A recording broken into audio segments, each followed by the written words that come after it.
귀한 찬양 감사합니다. 오늘 주님께서 우리에게 말씀하시고 큰 은혜를 주실 줄로 믿습니다. TV 프로 중에 고딩 엄빠라는 프로가 있습니다. 이 프로에는 고등학생들이 아기를 낳아서 키우는 그런 이야기가 나오는데요. 통계를 보니까 우리나라의 고등학생들 엄마 아빠가 무려 1000명 정도, 매년 1000명 정도라고 합니다. 충격적인 것은 초등학생이 아이를 낳아서 키우는 그런 아이들이 총 10명, 1년에 10명 정도 그렇게 계속 매년 생기고 있다고 합니다. 이 프로에 보게 되면 이 고등학생들이 키우다 보니까 얼마나 힘들겠습니까? 그 중에는 간혹 아이를 그럼에도 불구하고 잘 키우는 부모도 있지만 많은 경우 시청자들이 이 모습을 보면서 민망하고 참 가슴이 아픈 그런 모습들도 많이 나옵니다. 아기가 막 울고 있어요. 그런데 엄마는 10시간째 게임만 하고 있습니다. 아빠는 휴대폰만 하고 있습니다. 이런 가슴 아픈 이야기들이 나오는 이유가 무엇이겠습니까? 부모로 준비가 되지 않았는데 아기를 낳아서 키우게 되었기 때문입니다. 저는 오늘 준비에 대해서 이야기를 하려고 합니다. 신앙생활에서도 이 준비하는 것이 참 중요합니다. 우리는 모두 예수님 만날 준비를 해야 되기 때문입니다. 천국에 가서 예수님을 만나거나 또는 이 땅에서 언젠가 예수님의 재림에 따라서 예수님을 만날 수도 있습니다. 그래서 우리는 준비를 잘 해야 합니다. 성경에 보니까 준비를 잘하지 못한 사람들의 이야기가 나옵니다. 마태복음 25장 5절 6절에 보시면 신랑이 더디움으로 다 졸며 잘새 밤중에 소리가 나서 나되 보라 신랑이로다 맞으러 나오라 하매 갑자기 예수님이 오시니까 예수님의 신부들이 우당탕탕 소리가 납니다. 준비가 안 되었기 때문이죠. 그래서 그때부터 준비를 하지만 이미 늦었습니다. 10절에 보니까 이런 말씀이 있습니다. 그들이 사러 간 사이에 준비하러 간 사이에 신랑이 오므로 예수님이 오심으로 준비하였던 자들은 함께 혼인잔치에 들어가고 문은 닫힌지라. 준비된 사람들만 예수님과 함께 혼인잔치에 들어갔다라고 이야기합니다. 준비를 잘해야 되겠습니다. 주님 만나기 전까지 우리는 어떻게 준비해야 되겠습니까? 우리 누가복음 18장 8절에 보면 그러나 인자가 올 때에 세상에서 무엇을 보겠느냐? 믿음을 보겠느냐? 그만큼 예수님 다시 오실 때에 믿음을 갖고 있는 사람들이 많이 없다는 것입니다.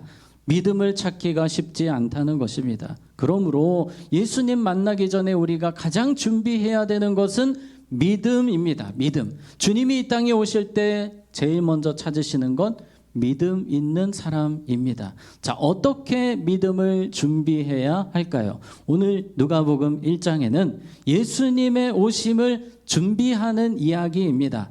여러분, 예수님의 오심을 가장 잘 준비했던 사람이 세례 요한이라는 것 들어보셨을 것입니다. 오늘 성경에는 세례 요한이 태어나기 전에 세례 요한의 아버지, 어머니, 이 가정을 하나님이 비추고 계십니다. 어떻게 준비해야 되는지를 우리에게 말씀하십니다. 한 가지를 우리에게 보여주시는데요. 그것은 바로 믿음이었습니다. 오늘 그 믿음에 대해서 함께 살펴보도록 하겠습니다. 자, 첫째 따라해 보겠습니다. 나를 향한 뜻과 계획이 있다는 믿음이 필요합니다. 믿으십니까? 우리 주님께서 여러분 한 분 한 분을 향한 계획과 뜻이 있으십니다. 여기에는 단 한 분도 열외가 없으십니다. 하나님이 때가 되면 나를 부르셨습니다. 그 계획에 따라서 예수 그리스도를 믿게 하셨고 천국길을 가게 하셨습니다. 그리고 석관조항교회에 우리를 세워주셔서 예배자로 또 섬기는 자로 이렇게 우리를 이끌어 주셨습니다. 주님의 그러한 인도하심이 있습니다. 오늘 성경에도 이 사가랴의 가정에 주님의 인도하심이 있었습니다. 자, 누가복음 1장 5절에서 6절에 보면 사가랴의 가정이 어떤 가정인지를 설명해 주고 있습니다. 유대왕 헤롯 때에 아비야 반열에 제사장 한 사람이 있었으니 이름은 사가랴요. 그의 아내는 아론의 자손이니 이름은 엘리사벳이라. 이 두 사람이 하나님 앞에 누구니? 의인이니 주의 모든 계명과 규례대로 무엇이 없이 흠이 없이 행하더라. 여러분, 누가 보기에도 대단한 사람들이었습니다. 하나님 앞에 인정받는 사람들 같았습니다. 흠이 없었다. 주님 앞에서 거룩하게 살았다. 또 뼈대 있는 집안이었습니다. 아론의 자손입니다. 제사장이었습니다. 제사장이라고 할 때에는 그 당시에 많은 사람들이 존경하는 사람이었습니다. 신앙에 있어서는 거의 최고라고 할 정도로 인정받는 사람들이 제사장이었습니다. 제사장 부부를 오늘 우리에게 소개합니다. 세상적으로 볼 때에는 완벽해 보이는 부부였지만 이 부부에게는 안타까운 사연이 있었습니다. 7절입니다. 같이 읽습니다. 시작. 엘리사벳이 잉태를 못함으로 많더라. 아멘. 아이가 없었습니다. 지금 시대와는 아이를 향한 그 시선이 다릅니다. 이 당시에 유대 사회에서는 아이가 없을 때에는 하나님의 은혜에서 하나님의 복에서 제외되었다라고 생각을 하던 시대였습니다.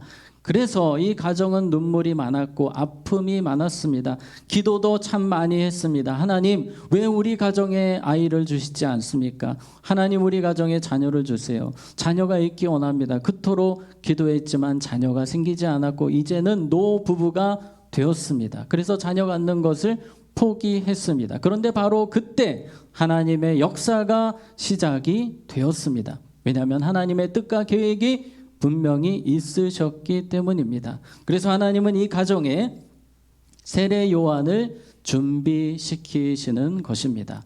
우리의 삶을 한번 생각해 보기 원합니다. 때로 크고 작은 어려움이 있습니다. 아픔과 상처와 어려움이 우리의 삶에도 있습니다. 그런데 그 가운데 하나님의 뜻과 계획이 있으심을 믿으십니까? 하나님의 분명한 뜻과 계획으로 우리를 지금도 한 걸음 한 걸음 이끌어가고 계십니다. 우리는 그것을 믿어야 합니다. 그 믿음이 중요합니다. 그런데 우리가 하나님의 계획이라고 할 때에 조금은 궁금한 것 하나가 있습니다. 그렇다면 하나님의 계획 속에 제가 죄 짓는 것까지도 있습니까? 제가 실수하고 넘어지는 것까지도 있습니까? 이런 생각을 해볼 수 있습니다. 분명한 사실은 하나님은 죄의 조성자가 아니십니다. 하나님은 죄를 짓게 하시는 분이 아니십니다.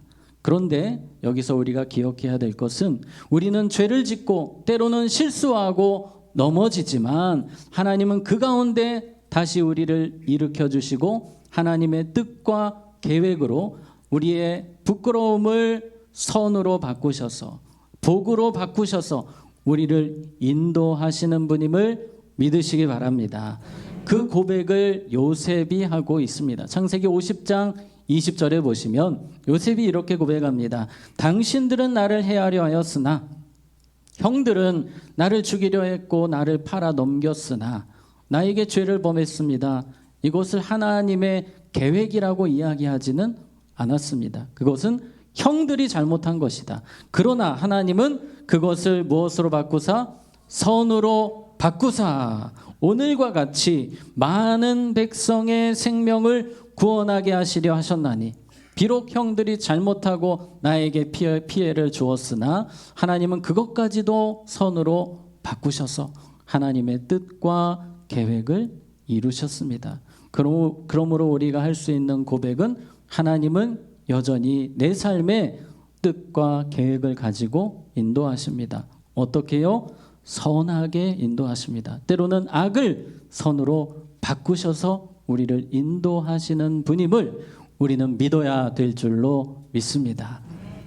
자, 오늘 우리는 계속해서 이 사가랴 이야기를 볼 텐데요. 이 사가랴는 오랫동안 많은 사람들에게 존경받는 제사장이었습니다. 뼈대 있는 가문이었습니다. 그런데 정작 하나님 앞에서는 믿음이 부족한 사람이었습니다. 그래서 이제 앞으로 우리가 보겠지만 실수도 합니다.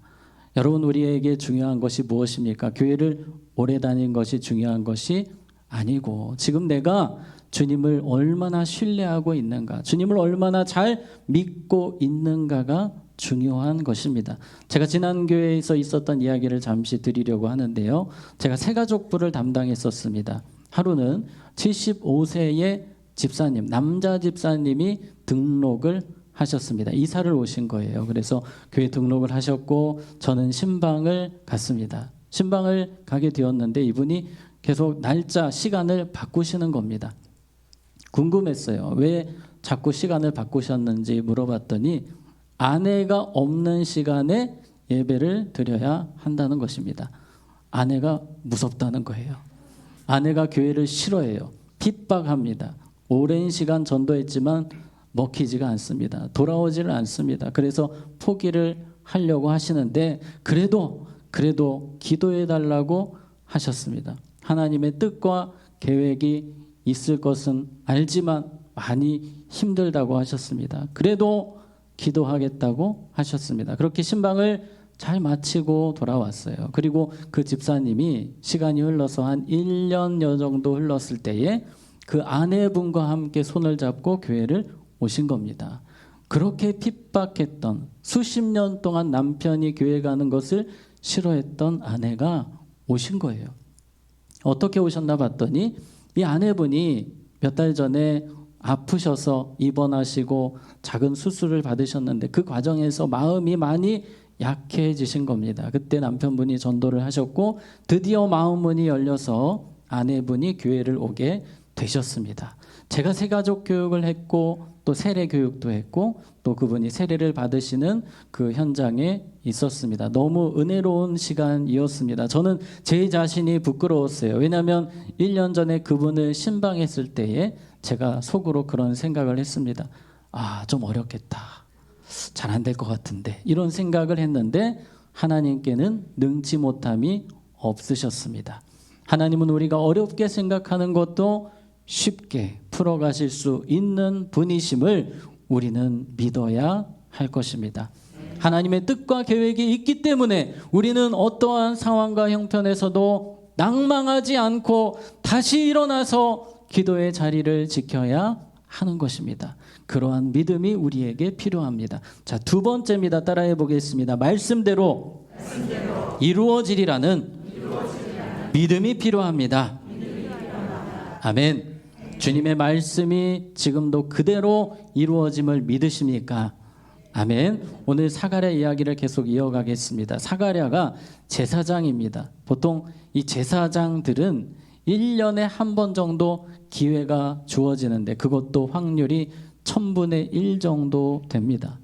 1000분의 1의 확률, 제비뽑기를 통해 성소에 들어가게 되는데 드디어 제비뽑기에 당첨이 되었고 사가랴가 하나님의 성전 성소에 들어가게 되었습니다. 그 이야기가 8절 9절에 나옵니다. 마침 사가랴가 그 반열의 차례대로 하나님 앞에서 제사장의 직무를 행할세 제사장의 전례를 따라 제비를 뽑아 주의 성전에 들어가 분향하고 드디어 들어갔습니다. 그런데 깜짝 놀랄 일이 생기는 거예요.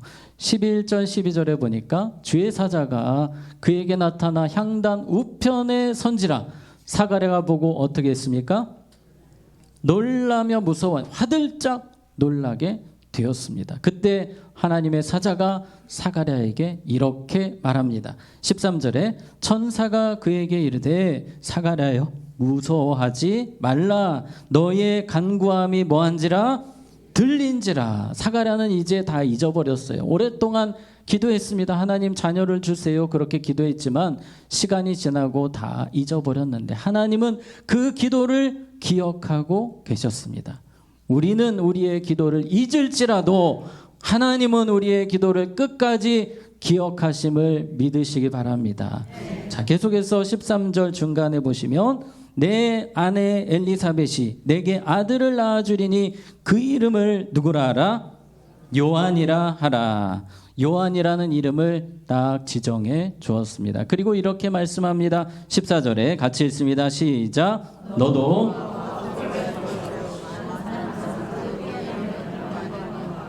아멘. 기뻐하게 될 것이다. 아이가 태어났을 때 너의 가정에는 큰 기쁨이 있을 것이다 말씀합니다. 주님의 궁극적인 우리를 향한 목표, 그것은 우리가 뭐 하는 것입니까?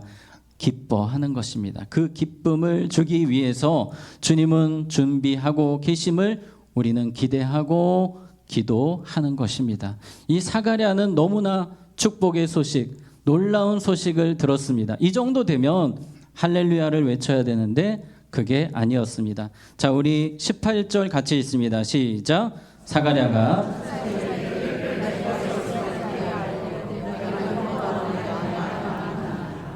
아멘. 사가랴가 믿음으로 반응하지 않습니다. 아이고, 그런 일은 없습니다. 저는 나이가 많아요. 안 됩니다. 그냥 김 빠지는 소리를 하는 겁니다. 하나님이 하시겠다고 하시는데도 아유, 안 됩니다.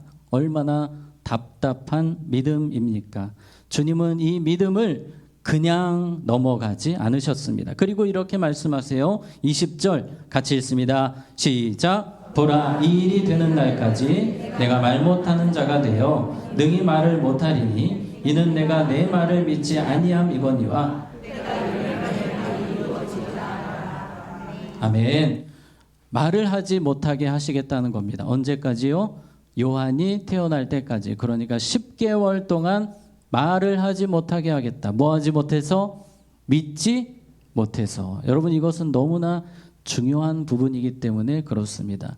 한편에 하나의 징계이기도 하지만 믿음이 반드시 자라야만 주님을, 예수님의 오심을 준비할 수 있기 때문입니다. 믿음이 없이는 절대로 이 일을 할 수 없기 때문에, 믿음이 너무 중요하기 때문에 주님께서는 10개월 동안 믿음을 단련시키는 그 시간을 사가랴에게 허락하신 것입니다. 한번 따라해 볼까요? 말씀이 반드시 이루어진다는 믿음. 여러분에게 이 믿음이 분명하시기 바랍니다. 사가랴는 제사장임에도, 말씀을 그렇게 많이 알고 배웠음에도, 가르쳤음에도 정작 본인은 말씀대로 이루어진다는 그 믿음이 부족했던 것입니다. 자유주의 신학이라고 여러분 혹시 들어보셨습니까? 신학 중에 자유주의 신학은 기적을 인정하지 않는 신학입니다. 합리적으로, 이성적으로만 하나님을 믿으려는 신학입니다. 절대로 구원받는 신학이 아닙니다. 우리는 그러한 신앙이 아니라 주님의 모든 말씀이 지금도 그대로 이루어집니다라고 고백하며 믿는 믿음이 되어야 합니다. 그런데 사가랴는 그렇지 못했습니다. 그래서 주님은 이 10개월을 통해 사가랴의 믿음을 지금 연단시키시고 계시는 것입니다. 사가랴는 제사장으로서 부끄러웠습니다. 성소에 들어갔다 나와서 말을 하지 못하는 자신이 부끄러워서 숨어버렸어요. 그렇게 10개월을 힘들게 보내면서 자신의 모습을 생각하게 되는 겁니다. 그렇게 제사장으로 존경받고 덕막 있는 사람으로 살아왔지만 정작 하나님 앞에 조금도 인정받지 못하는 믿음이었던 것입니다. 부끄러운 자신의 믿음의 현주소를 보게 되었습니다. 그리고 그는 아마 회개했을 것입니다. 기도했을 것입니다. 하나님, 저에게 믿음을 더해주세요. 저에게 믿음을 더하셔서 주님을 준비하는 사람이 되기를 원합니다. 그렇게 그는 10개월 동안 열심히 기도하며 기다렸습니다. 그리고 드디어 10개월이 차서 요한이 태어나게 되었습니다. 자, 우리 누가복음 1장 57, 58절 같이 읽겠습니다. 시작. 엘리사벳이 예산할 기한이 차서 이웃과 친족이 주께서 그를 크게 긍휼히 여기심을 듣고 함께 즐거워하더라. 아멘. 드디어 이 노 부부에게 아이가 태어났습니다. 모든 마을 사람들이 와서 박수를 치고 신기해합니다. 하나님께 영광을 돌립니다. 기쁨이 넘칩니다. 그리고 드디어 사가랴가 입술이 열리기 시작합니다. 말이 나오기 시작합니다. 그 이야기가 64절 65절에 있습니다. 이에 그 입이 곧 열리고 혀가 풀리며 말을 하여 하나님을 찬송하니 그 근처에 사는 자가 다 뭐하고 두려워하고 이 모든 말이 온 유대 산골에 두루 퍼지매 드디어 사가랴가 하나님을 찬양합니다. 10개월 만에 입이 열렸습니다. 하나님께 영광을 돌리고 있습니다. 여러분, 이 사가랴의 모습, 하나님의 말씀이 그대로 이루어지는 것을 우리에게 보여주고 있습니다. 주님이 말씀하신 것은 반드시 이루어짐을 우리는 믿어야 합니다. 마태복음 5장 18절에 보시면 진실로 너희에게 이르노니 천지가 없어지기 전에는 율법의 1.1획도 결코 없어지지 아니하고 다 이루리라. 믿으십니까? 이러한 믿음으로 살아가는 것이 예수님의 오심을 준비하는 믿음이라는 것입니다. 자, 세 번째 따라해 보겠습니다. 하나님의 위대한 일을 볼 수 있는 믿음이 필요합니다. 아멘. 사가랴가 이제는 많이 믿음이 성장했습니다. 그래서 이런 고백을 합니다. 누가복음 1장 68절에서 69절. 찬송하리로다 주 이스라엘의 하나님이여 그 백성을 돌보사 속량하시며 우리를 위하여 구원의 뿔을 그 종 다윗의 집에 일으키셨으니 하나님이 하실 일을 보는 믿음이 되었습니다. 하나님의 구원 역사를 보는 믿음이 되었습니다. 아직 예수님이 오시지 않았거든요. 그러나 사가랴는 믿음으로 예수님을 보는 거예요. 주님께서 우리 민족을 구원하시기 위해서 메시아를 보내시는군요. 주님 감사합니다. 하나님의 일을 찬양합니다.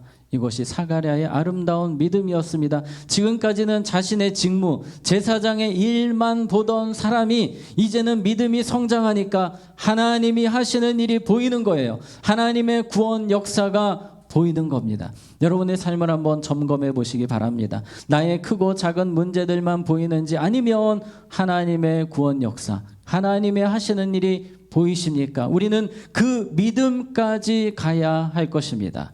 이 사가랴는 또 아들, 요한 태어난 아들을 보면서 이렇게 고백합니다. 76, 77절에 이 아이여 내가 지극히 높으신 이의 선지자라 일컬음을 받고 주 앞에 앞서가서 그 길을 뭐하여?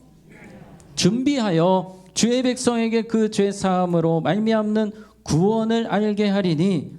여러분, 아름다운 고백 아닙니까? 그저 예쁘고 사랑스럽고 귀여운 아들이 아니라 하나님께서 이 아들을 통해 예수님을 준비케 하는 사람이 될 것이다. 너는 하나님이 존귀하게 사용하실 것이다. 영광스러운 주의 종이 될 것이다. 그것을 믿음으로 보는 거예요. 여러분, 우리에게 이런 눈이 필요합니다. 우리 자녀들을 바라보면서, 우리 가족들을 바라보면서 하나님께서 너를 존귀하게 사용하실 것이다. 하나님께서 너를 높이 들어 사용하실 것이다. 이러한 믿음의 눈으로 보실 수 있기를 바랍니다. 자, 그렇다면 어떻게 이렇게 사가랴가 믿음이 확 성장하게 되었을까요? 오늘 성경은 이 부분에 집중합니다. 우리 67절 말씀. 그 붙인 사가랴가 무엇을 받아? 성령의 충만을 받아. 자, 67절입니다. 67절. 네, 그 붙인 사가랴가 무엇을 받아? 성령의 충만을 받아 예언하여 이르되. 성령의 충만을 받자 믿음이 더욱더 견고해졌고 하나님 기뻐하시는 믿음으로 급성장을 하게 되는 거예요. 오늘 우리에게 무엇이 필요합니까? 믿음이 자라기 위해서 누구의 도움이 필요합니까? 성령님의 도우심이 필요합니다. 성령의 충만이 필요합니다. 우리가 성령 충만할 때 주님 기뻐하시는 믿음의 사람으로 살 수 있는 것입니다. 세례 요한도 그러했습니다. 세례 요한을 왜 주님께서 위대한 주님의 도구로 사용하셨습니까? 16절에 보면 이스라엘 자손을 주 곧 그들의 하나님께로 어떻게 돌아오게 하겠습니다? 많이 돌아오게 하겠습니다. 그 이유는 15절에 나오는데 이는 그가 주 앞에 큰 자가 되며 포도주나 독한 술을 마시지 아니하며 모태로부터 무엇을 받아? 성령의 충만을 받아. 성령 충만할 때 많은 영혼 살리는 믿음의 역사를 이루게 된 것입니다. 그러므로 우리는 매일 기도해야 됩니다. 하나님, 오늘 나에게 무엇을 주시옵소서? 성령의 충만을 주시옵소서. 성령 충만할 때 우리는 살리는 역사, 믿음의 역사를 진정으로 보게 되는 것입니다. 여러분, 교회를 위해서 기도하실 때에 저를 위해서, 우리 교역자들을 위해서 기도하실 때 성령 충만하도록 기도하시기 바랍니다. 성령 충만하지 못한 교역자는 죽이는, 살리는 교역자가 아니라 죽이는 교역자가 되는 것입니다. 성령 충만하지 않은 장로님들, 권사님들, 시무집사님들, 중직자들은 교회를 살리는 사람들이 될 수 없습니다. 그러므로 성령 충만을 위해 간절히 기도해 주시기 바랍니다.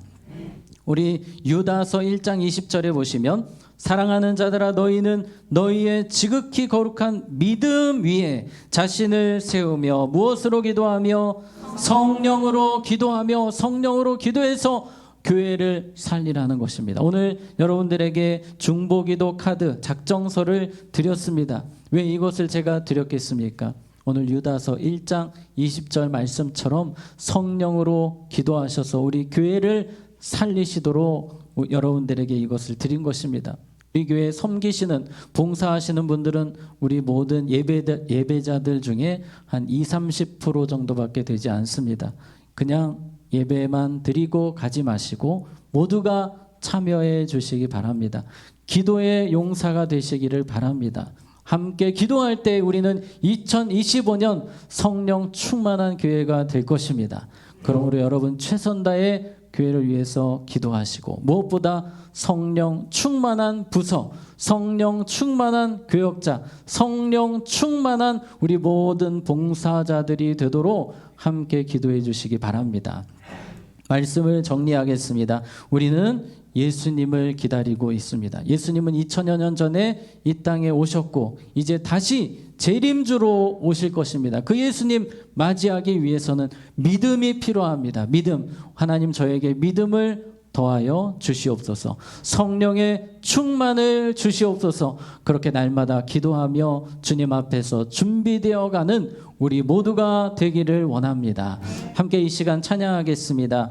세상 흔들리고 사람들은 변하여도 나는 믿음으로 살겠습니다. 우리 그 마음으로 함께 찬양하겠습니다.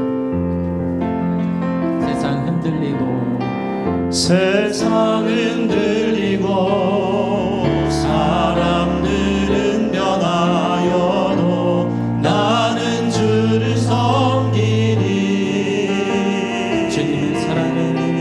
주님의 사랑은 영원히 변하지 않네. 나는 주를 신뢰해. 세상 흔들리고 사람들은 변하여도 나는 주를 섬기니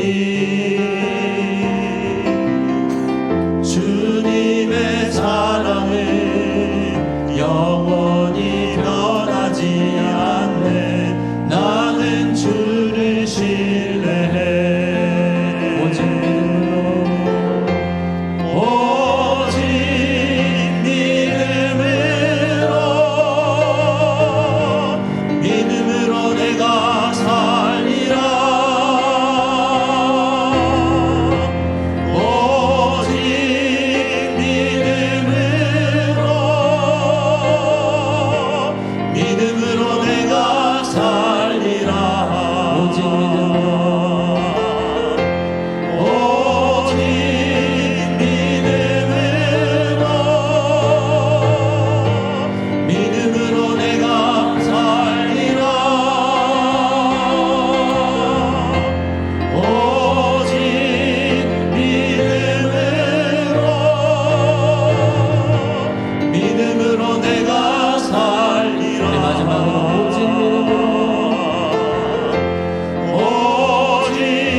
기도할 때에 주님 저에게 믿음을 더하여 주시옵소서. 성령의 충만을 부어 주시옵소서. 예수님 오실 때에 부끄럽지 않은 믿음으로 서기 원합니다. 저에게 더 큰 믿음 주시고 우리 사랑하는 가족들 내가 믿음으로 바라볼 수 있기를 원합니다. 믿음의 눈으로 바라볼 수 있기 원합니다. 이 시간 우리 함께 주님의 이름 한번 부르고 기도합니다. 주여. 하나님 아버지 이 시간 주신 말씀 붙들고 기도합니다. 우리 연약한 믿음을 봅니다. 우리의 모습이 사가랴와 같습니다. 하나님의 말씀을 온전히 믿지 못했던 우리의 모습을 용서하여 주시옵소서. 더 큰 믿음으로 주님을 기쁘시게 하기를 원합니다. 더 큰 믿음으로 주님의 역사를 이루는 믿음이 되기 원합니다. 하나님, 우리의 눈을 열어주셔서 주님의 일하심을 보게 하시고 주님의 구원 역사를 볼 수 있는 믿음의 주인공들이 되게 하여 주시옵소서. 하나님, 세례 요한처럼 성령 충만하여 주님을 준비할 수 있는 인생이 되기를 원합니다. 우리 사랑하는 가족들, 자녀들을 붙들어 주셔서 온전한 믿음에 세워주시고 믿음으로 승리하는 인생들이 될 수 있도록 하나님 도와주시옵소서. 하나님 아버지, 우리에게 믿음을 더하여 주시옵소서. 성령의 충만을 부어 주시옵소서. 내 삶의 크고 작은 문제만 보는 삶이 아니라 하나님의 일하심을, 하나님의 구원 역사를 볼 수 있는 믿음의 눈을 열어 주시옵소서. 성령의 충만을 주시옵소서. 예수님 이름으로 기도하옵나이다. 아멘.